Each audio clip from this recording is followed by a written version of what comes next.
दोस्तों, चाणक्य के पिता का नाम ऋषि चाणक्य था। चाणक्य के घर में जन्म लेने के कारण चाणक्य नाम पड़ा। मगर चाणक्य की कुटिल चालें उनके दुश्मन ना तो समझ पाते थे, ना ही दुश्मन उन चालों को भांप पाते थे और अपनी इन्हीं कुटिल चालों के कारण चाणक्य को कौटिल्य कहा जाने लगा। चाणक्य पॉलिटिक्स और इकोनॉमिक्स के एक्सपर्ट होने के कारण राजा चंद्रगुप्त के एडवाइजर थे। आज भी मॉडर्न बिजनेस मैनेजमेंट के बहुत से प्रिंसिपल्स चाणक्य नीति से मेल खाते हैं। चाणक्य नीति पे आपने बहुत सी वीडियोस देखी होंगी, पर इस वीडियो में मैं आपको कुछ मॉडर्न कंपनीज के एग्जाम्पल देकर बताऊंगा कि कैसे जाने अनजाने ये कंपनीज चाणक्य नीति को यूज करके सक्सेस के शिखर तक पहुंची। मैं आपको कुछ स्टोरीज भी बताऊंगा जो चाणक्य नीति को समझने में हेल्पफुल होंगी। तो आते हैं पहली स्टोरी पर। दोस्तों, प्राचीन काल में एक शहर में दो व्यापारी थे। दोनों शहद बेचते थे। एक व्यापारी का शहद बहुत मीठा था, पर उसकी सेल बहुत ही कम थी। दूसरे व्यापारी का शहद इतना मीठा नहीं था, ना ही उसके शहद की क्वालिटी इतनी अच्छी थी, लेकिन फिर भी दूसरे व्यापारी की सेल बहुत ज्यादा थी। कारण था, जिस व्यापारी का शहद मीठा नहीं था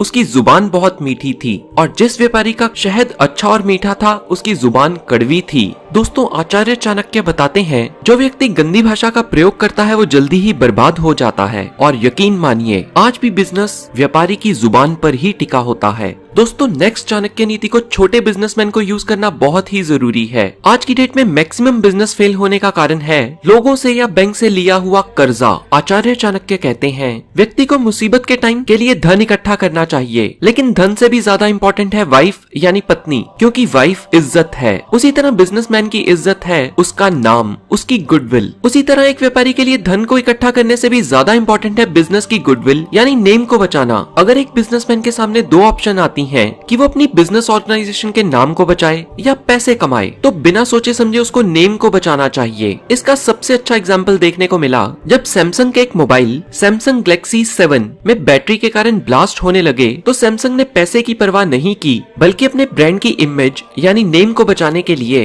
वो सारे के सारे मॉडल मार्केट से वापस ले लिए और कस्टमर को पूरे पैसे वापस दे दिए। दोस्तों, आचार्य चाणक्य ये भी बताते हैं कि एक इंसान की जान उसकी इज्जत से भी ज्यादा इंपॉर्टेंट है। दोस्तों, ईमानदारी सर्वोत्तम नीति है, ये आपने कई बार सुना होगा, लेकिन अगर हमें आज के रियल वर्ल्ड में रहना है तो हम आज की दुनिया में बहुत ज्यादा ऑनेस्ट होके नहीं रह सकते। हमें थोड़ी सी चालाकी तो सीखनी ही होगी। मान लीजिए एक स्टेट जैसे गुजरात, जहाँ पर शराब पीना बैन है और इल्लीगल है। अगर एक व्यक्ति गुजरात में अपने शराबी दोस्तों के साथ बैठकर शराब की जगह कोल्ड ड्रिंक पी रहा है और उसके सारे दोस्त वहाँ पर शराब पी रहे हैं, पुलिस की रेड पड़ने पर क्या होगा? ऑब्वियसली वो ऑनेस्ट व्यक्ति जो कोल्ड ड्रिंक पी रहा है वो भी गिरफ्तार हो जाएगा। दोस्तों, इसीलिए चाणक्य नीति हमें सिखाती है हमें बहुत ज्यादा ऑनेस्ट भी नहीं होना चाहिए, क्योंकि सीधे पेड़ सबसे पहले कटते हैं। इसी तरह एक बिजनेसमैन को ऑनेस्टली हर किसी से अपनी बात नहीं कहनी चाहिए। दोस्तों, यहाँ पे इम्पोर्टेंट वर्ड है टू, यानी बहुत ज्यादा। यहाँ चाणक्य डिसऑनेस्ट होने को नहीं कह रहे, चाणक्य केवल एथिक्स और कॉमन सेंस दोनों यूज करने को कह रहे हैं।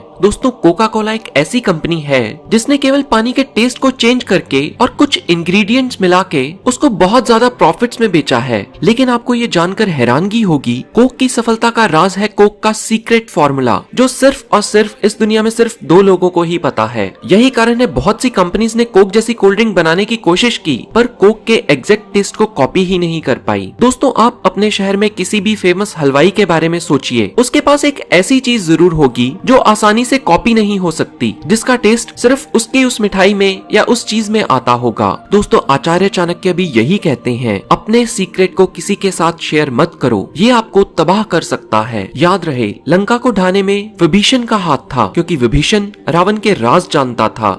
दोस्तों, मैंने जब अपना YouTube चैनल शुरू किया तो मुझे मेरा एक दोस्त काफी देर बाद मिला। वो बेरोजगार था। मैंने अपने चैनल के बारे में उसको बताया और उससे कहा वो भी अपना चैनल शुरू कर सकता है। वो 10th स्टैंडर्ड के स्टूडेंट को ट्यूशन पढ़ाता था। मैंने उससे सलाह दी कि वो 10th के CBSE के वीडियोस डालना शुरू कर दे। उसने मुझे जवाब दिया, पर जब सभी स्टूडेंट 10th पास कर जाएंगे तो वो क्या करेगा? एक दिन तो आएगा जब सब लोग सब कुछ सीख चुके होंगे, तो वो कहाँ से नए सब्सक्राइबर्स लाएगा? और फिर उसने मुझसे पूछा, जब मैं 500 या 1000 वीडियोस बना दूंगा तो और बुक्स या और नॉलेज कहाँ से लाऊंगा? दोस्तों, उसके इस सवाल सवाल का मेरे पास कोई जवाब नहीं था और तकरीबन आधे घंटे तक मैं भी बहुत परेशान ही रहा और सोचने लगा वीडियोस बनाने के चलते न्यू बुक्स पढ़ने का टाइम हो सकता है ना ही मिले, और जब सारी बुक्स पर वीडियो बन जाएंगी तो मैं क्या करूंगा। दोस्तों सच तो ये है, ये सब नेगेटिव थॉट्स थे जो कि मेरे माइंड में डाले गए थे मेरे नेगेटिव फ्रेंड ने। वो खुद तो दुखी था ही, मुझे भी दुखी कर गया। और अगर आप बिजनेस में सक्सेसफुल होना चाहते हो तो दुखी लोगों से दूर ही रहो।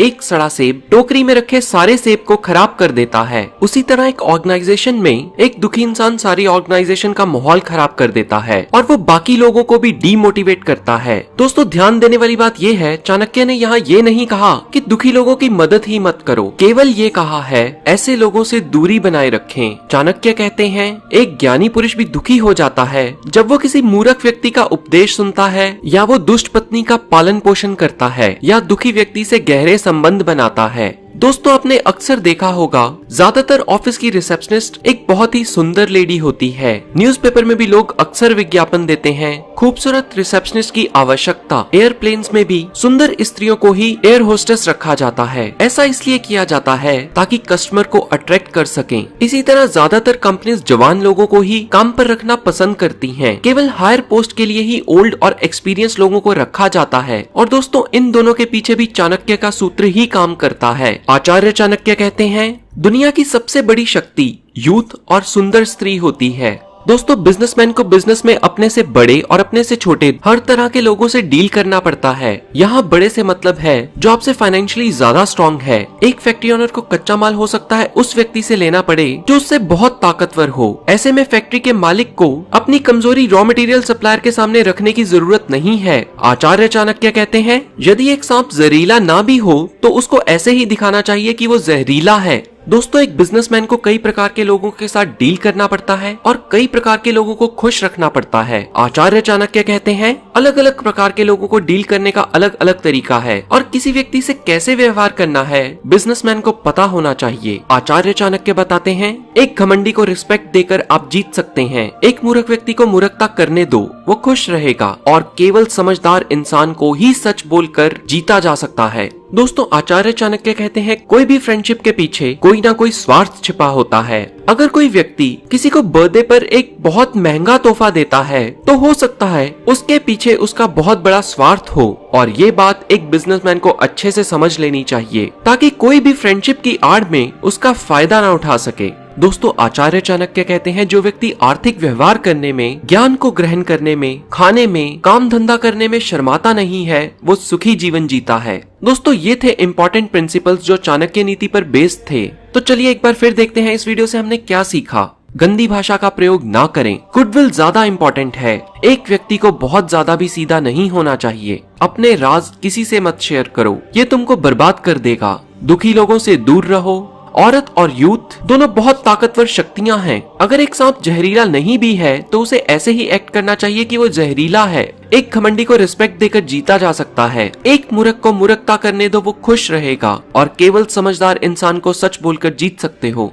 हर दोस्ती के पीछे एक स्वार्थ छिपा होता है और जो व्यक्ति आर्थिक व्यवहार करने में, ज्ञान हासिल करने में, खाने में और काम धंधे में शर्माता नहीं है वो सुखी जीवन जीता है। दोस्तों ये थे चाणक्य नीति और चाणक्य सूत्र के 10 इंपॉर्टेंट प्रिंसिपल जो एक बिजनेसमैन को जानने बहुत जरूरी थे। मैं उम्मीद करता हूँ वीडियो आपको पसंद आई होगी। इस वीडियो को हर उस पर्सन के साथ शेयर कीजिए जिसको आप बिजनेस में सक्सेसफुल देखना चाहते हैं। ऐसी और भी नॉलेजेबल वीडियोस देखने के लिए इस चैनल को सब्सक्राइब करके बेल आइकन पर क्लिक करना मत भूलिए। मैं आपको फिर मिलूंगा ऐसे ही किसी वीडियो में। Thanks for watching.